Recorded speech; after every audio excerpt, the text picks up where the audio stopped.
Dámy a pánové, vážení diváci, vítáme vás srdečně v liberecké Hop aréně, kde právě probíhá akce s názvem Vánoce s Depejskem 2025.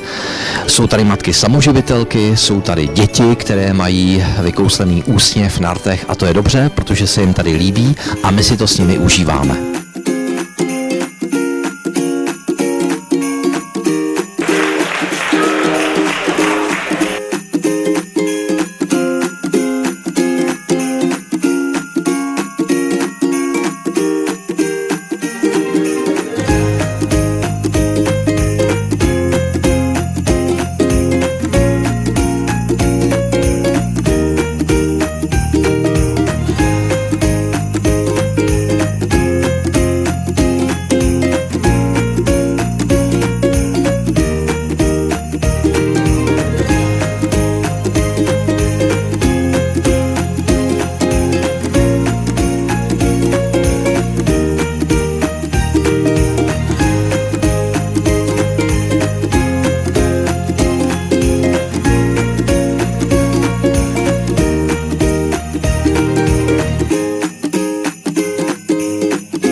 Právě probíhá vánoční odpoledne, vánoční podvečer s Depejskem. Já jsem moc rád, že u mikrofonu mohu přivítat právě teď předsedu Depejska, pana Jiřího Honce. Dobrý den. Dobrý den.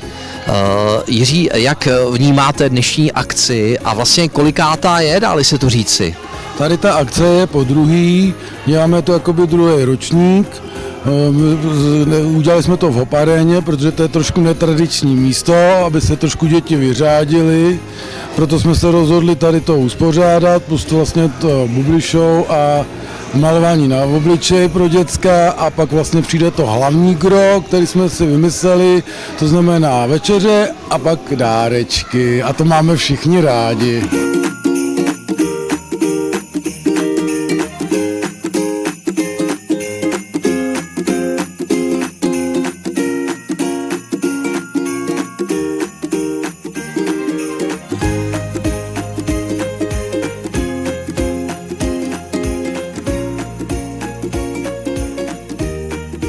Naším vzácným hostem dnešního odpoledne Vánoce s Depejskem v liberecké Hop aréně je také Anna Probazínková, radní pro sociální věci Libereckého kraje. I vám příjemné odpoledne.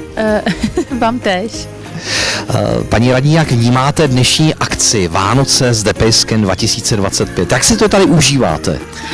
Užívám si to náramně, protože vidím ty spokojené obličeje dětí i maminek a děti, jak si to užívají, vlastně nevědí kam dřív, protože těch atrakcí je tady hodně a jsou všechny atraktivní a mám vyzkoušeno na vlastním synovi, který je tady se mnou, takže mi hlásí, jak strašně super je to tady. Co byste popřála rodinám, které si to tady dneska užívají? Jaké motto, poselství? Přála bych jim, aby tyhle okamžiky nebyly jedinečné, aby si tohle mohli dopřávat běžně, aby tuhle radost v očích dětí mohli spatřovat nejenom jednou za rok na Vánoce, když to pro ně někdo další udělá, ale aby to byla norma pro ně. Jenom poděkuju těm, kdo to za to dneska můžou, jo. Je to bezejisté, v čele s panem Moncem a já to strašně moc děkuju, že sami vy, kteří často potřebujete pomoc, tak pořád myslíte na to dlouhé opravdu dnešního dne. A já moc děkuju, že myslíte na ty, kteří to tolik potřebují a že tady teď můžeme vidět ty spokojené tváře a natěšené tváře. A děkuju Člověku v tísni za spolupráci s Depejskem a za to, že mám svou místku, protože předpokládám, že spolu spolupracujete další dobu a jsou pro vás ta blízká osoba, když potřebujete. A vám tím přeju, abyste se to tady dneska užili rodiče, abyste si tady dali třeba kafe a měli chvilku čas pro sebe. A já budu ráda, když tady s mým sným obráčkem si to budeme společku užít s váma. Takže ještě jednou moc děkuju a díky, ať se to užijete přesně tak, jak jste se na to těšili. Váš spolek funguje už nějaký ten rok, připomeňte, kdy Depejsek vznikl a jaký je záměr a cíl Depejsku. Náš spolek vzniknul v roce 2020 a je zaměřený na volnočasové aktivity, to znamená, já nevím, sportovní, hudební, prostě různý aktivity, které si třeba rozhodneme uspořádat, tak jdem do toho verbou. A děláte to velmi dobře, dnešní akce je prospěšná, užitečná a myslím si, že i úspěšná, protože jsem se díval na úsměvy, ať už maminek nebo zejména dětí a ty tam nechybí. Takže díky za to a ať se daří Depejsku.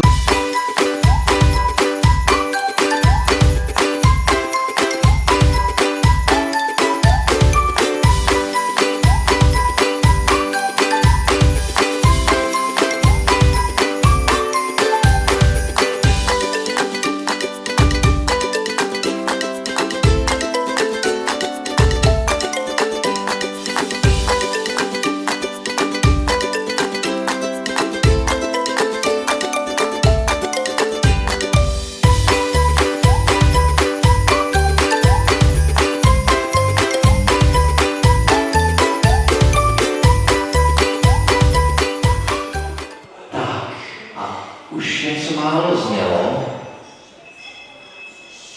Slyšíte? Zvonečky. Tak jdeme pomalu po stromečku. Pomalu. Tak, já budu s předsedou první a pojďte za náma, jo? Nikdo nás nesmí předběhnout, jo? Tak. Pomalu vycházíme k vánočnímu stromečku a všichni jsme natěšení, co uvidíme a třeba tam někdo najde svůj vysněný dárek. Uvidíme.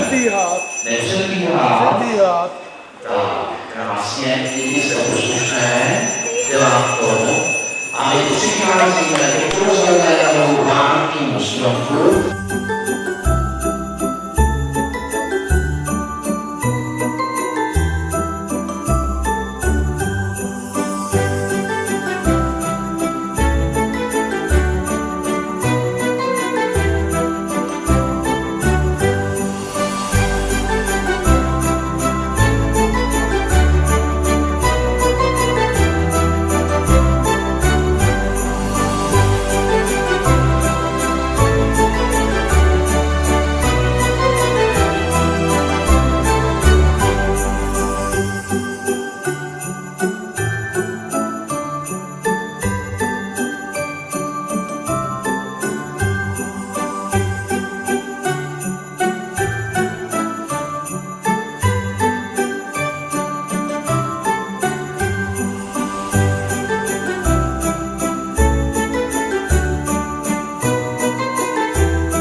Vánoce s Depejskem 2025 pomalu končí v liberecké Hop aréně, věřím tomu, že jsme si to užili, ale já se tam konkrétně dětí.